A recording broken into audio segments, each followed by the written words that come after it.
Ashley Mazurek, and welcome to Fabulous and Functional Butt Training. I'm part of the CHEK faculty. We're going to talk about how to understand the anatomy of the butt, I'm going to say the glutes, from a functional perspective. And it's important for integration with the rest of the body. Next, we're going to describe key assessments for the butt or the glutes. And lastly, let's determine which exercise we want to do and ones that we don't to create this fabulous butt. But before we begin, we have to talk about training the butt and what we need to understand, and that is the physiology around what the butt represents. As a CHEK practitioner, it's about the why. It's always about the root, the egg, the why. We don't just teach people to be sheep, but rather than we teach them and understand the isolated approach to rehab or training something, all the way to working to the integration on how the body truly, or in this case, how the butt functions integratively.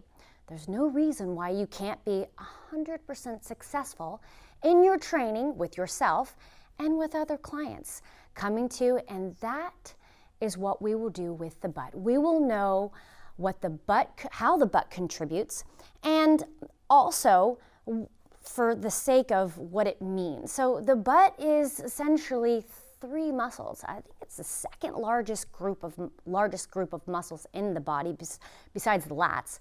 And we have going from superficial to deep. We have the glute max, we have the glute medium, and then the minimus. And so that constitute what the butt stands for. So let's talk about what's underneath and around these muscles that we need to support in order to be ultimately healthy, strong, and of course, look fabulous. So now we're going to talk about the anatomy of this fabulous butt. As you can see in this slide, we have a pelvic floor staring right at us. Wonderful. This is an integral part to the stabilization mechanism. Along with, you'll see to the right, a diagram that illustrates the importance of the stabilization mechanism that includes the diaphragm on top, that dome, and as you move inferior in the body, you'll see the transversus. The transversus abdominis runs transversely around the body, so essentially it's the girdle, and it holds and protects the organ system, and it really is the girdle to the torso. This system then supports the gluteus maximus as the prime mover. We also have the pelvic floor that we're going to talk about in detail, and as we move posterior to the body, we can include the multifidus.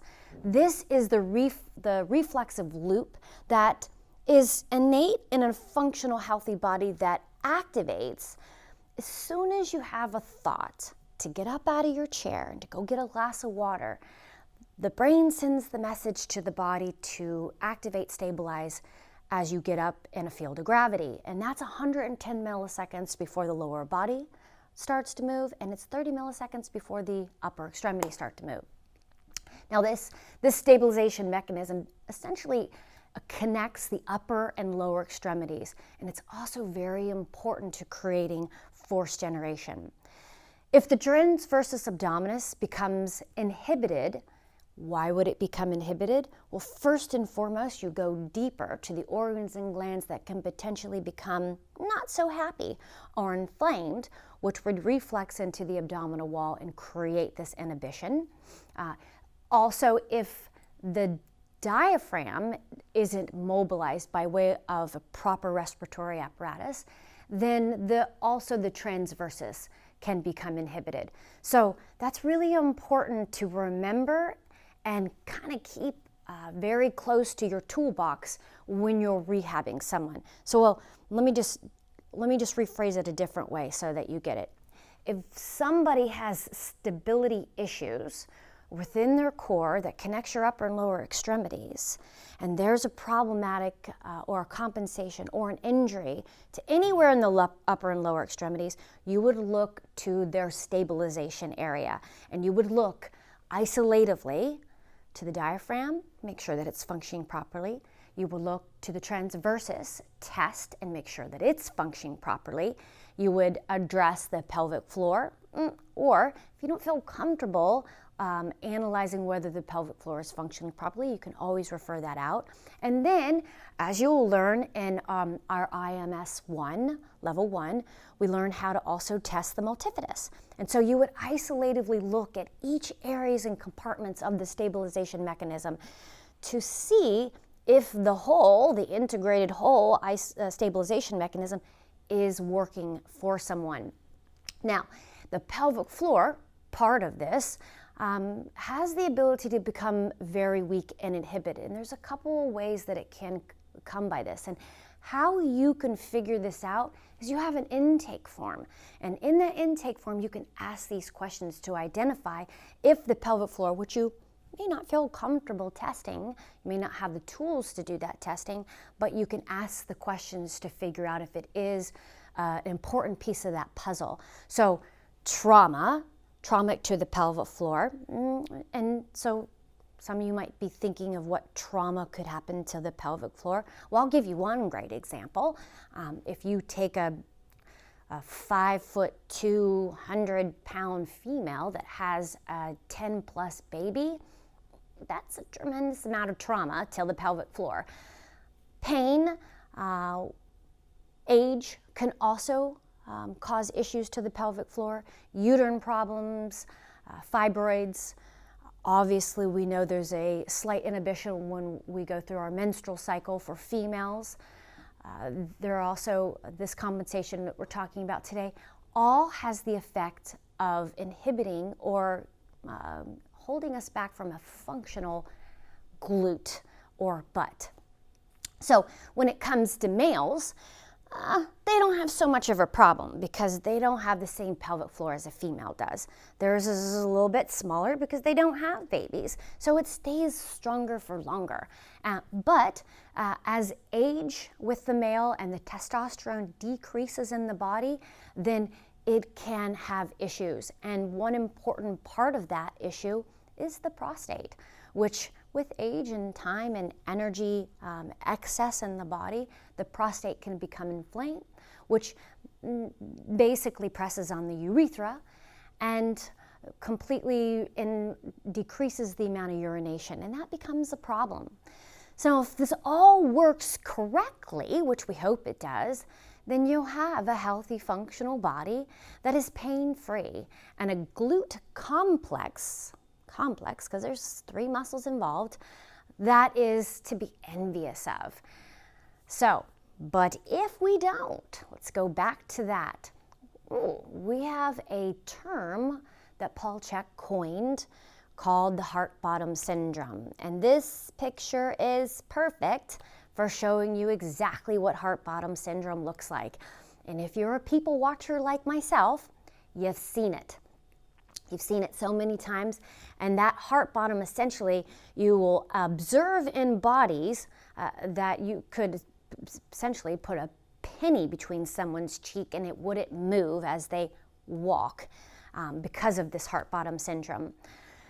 So on a plumb line, how you can identify, obviously from just looking at the backside, you can identify that there's a heart bottom syndrome. But from the lateral and anterior aspect of the plumb line, you'll often see with heart bottom syndrome distension within the lower abdominals.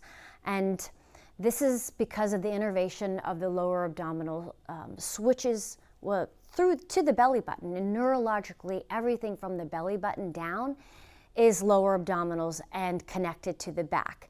And so they're synergistically innervated. So the question is how does heart bottom syndrome, how does distension in the abdominal wall, and how does the back all correlate to a dysfunctional butt?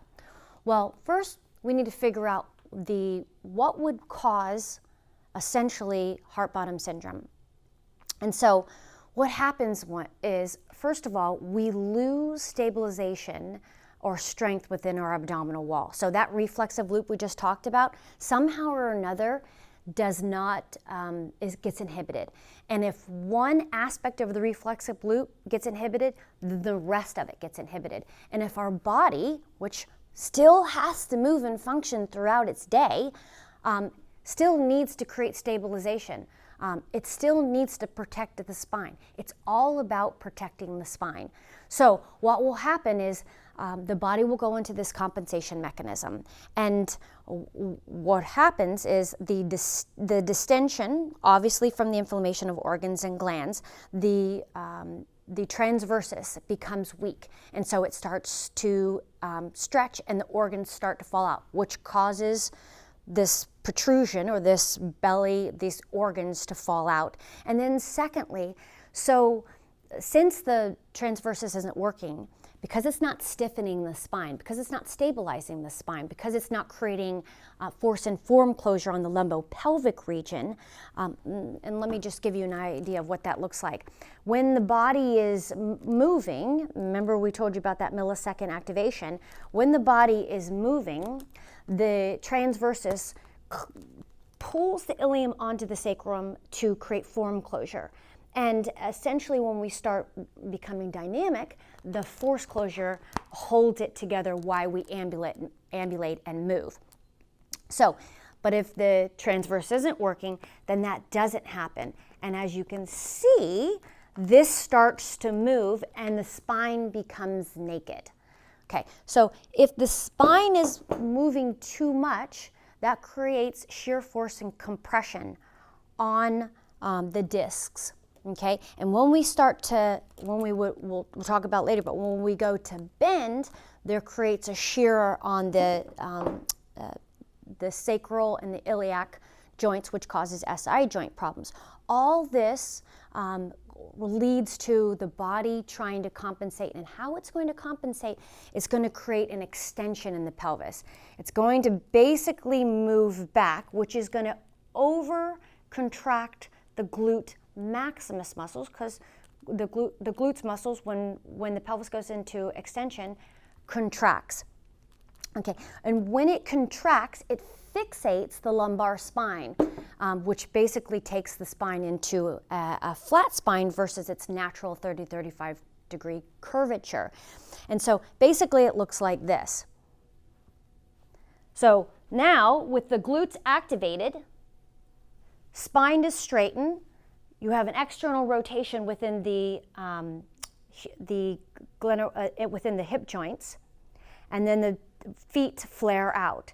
And so that gait then fixates everything to not move because it's not stable, because the transverse isn't working right. And what happens then is we have 85% of the glute fibers that attach at the IT and femur, which are predominantly phasic muscles. But what I just told you is in order to keep this the extended pelvis, to fixate the lumbar spine, to create form closure on the SI joints so that they don't become loose and they don't become inflamed, and there is no torsion within the pelvis, which essentially is a dysfunction that could happen if the transverse isn't happening, if the transverse isn't contracting to create that form closure, which ultimately causes pain, causes scoliosis, potentially causes a disc bulge.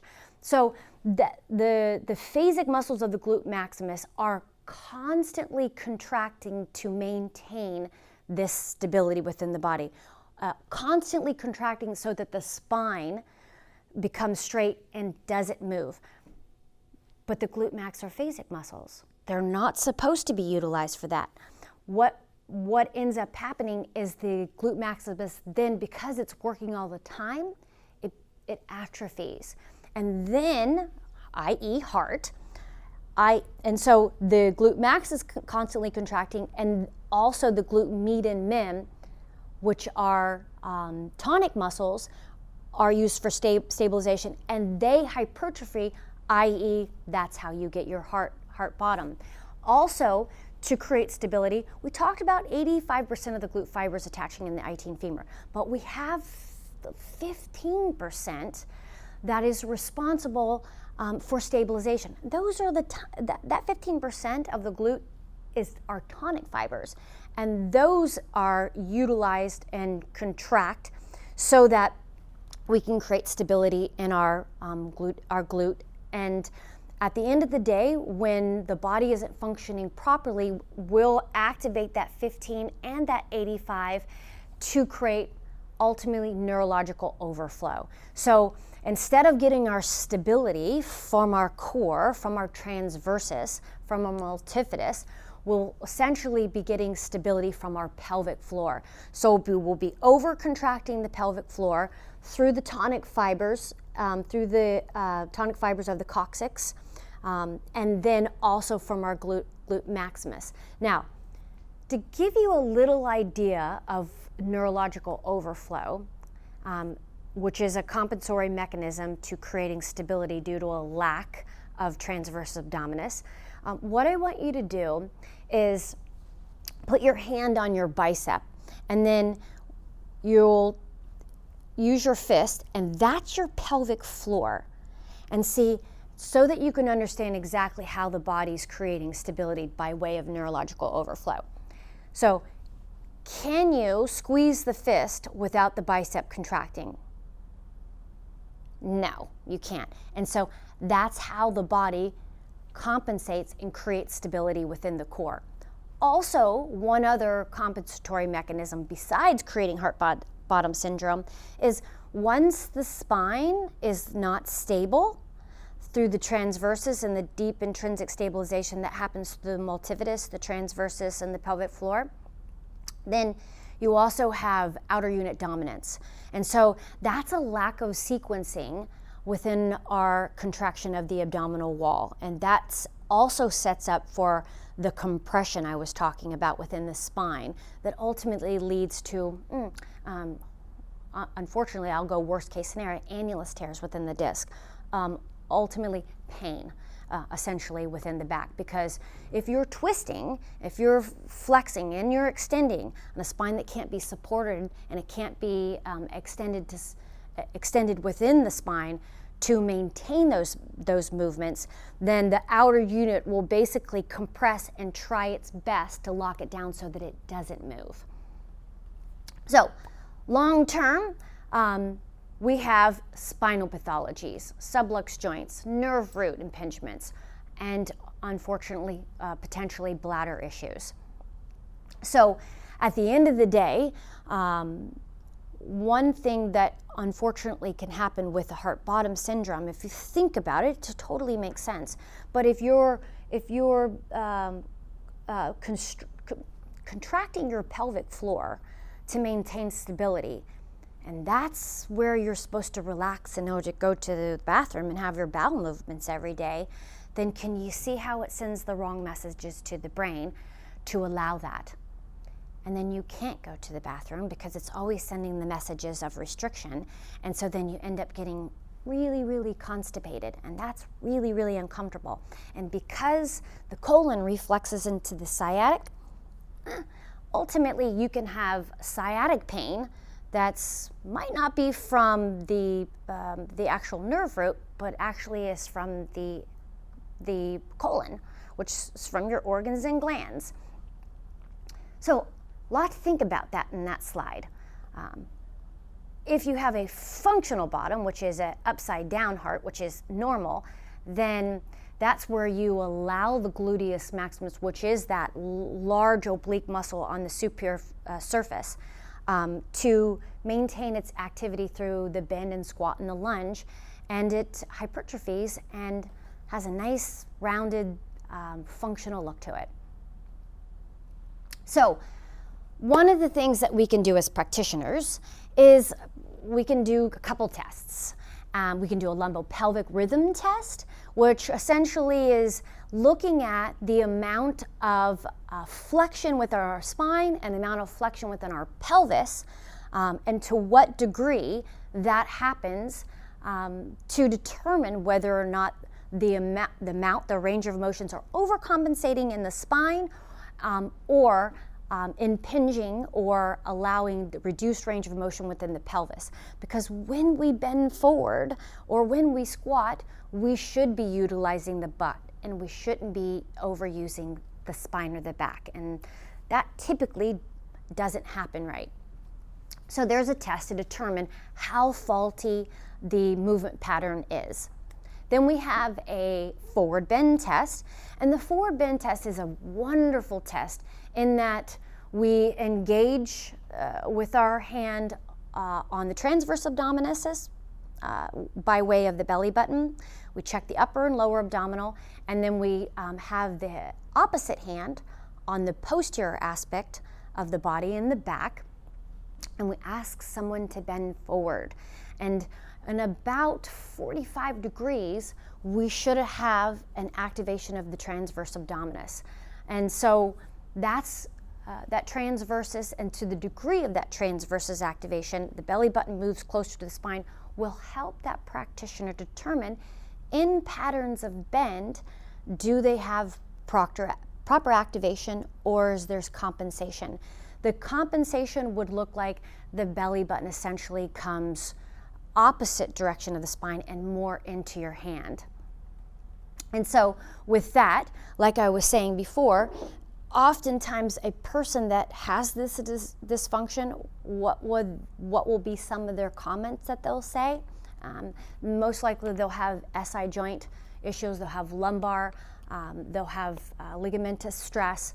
And so that's because when they go to bend and there's not the activation of the ilium compressing on the sacrum, which is the purpose of the transverse to do that, and to support the contents of the organs and the muscle of the transverse in the anterior aspect to hold this tight, then essentially as you bend forward, this sacrum will slide forward and shear and cause pain.